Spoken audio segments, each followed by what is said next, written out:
Now, our field correspondent, Derek Myers, live on the ground in Miami, Florida, as we speak with the latest details. Derek, all right, let's start with the atmosphere and the allegations against the former president.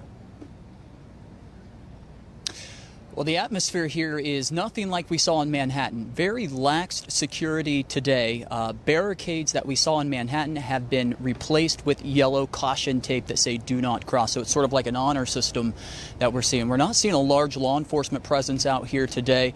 That may change tomorrow when the former president actually arrives here for that hearing.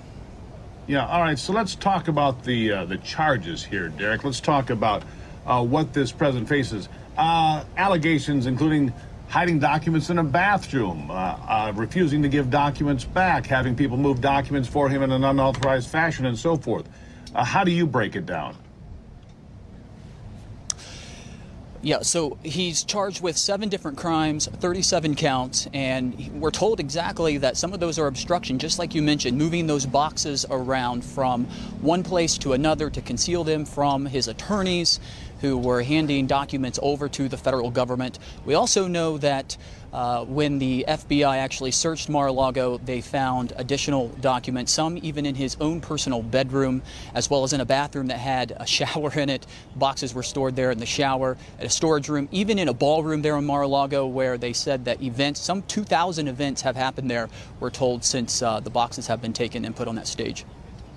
So obviously this is a serious laundry list, but we just visited with a former federal prosecutor from the Heritage Foundation who says, be that as it may, there's a lot here for the prosecution to overcome. For example, the former president has the ability to say, this is all declassified. There's no formal process for it. There's no, step-by-step procedure on how you declassify.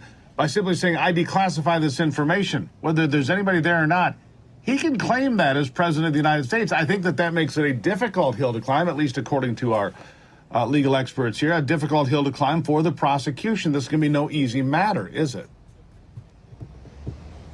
Well, Steve, in the indictment, the prosecution is actually laying out how they're going to spin what you just said, which is they claim that there is a process for former presidents to get a waiver for a need-to-know basis, and that's outlined in this indictment, which is what we call a speaking indictment, which means it's very detailed on what the Department of Justice is accusing the former president of.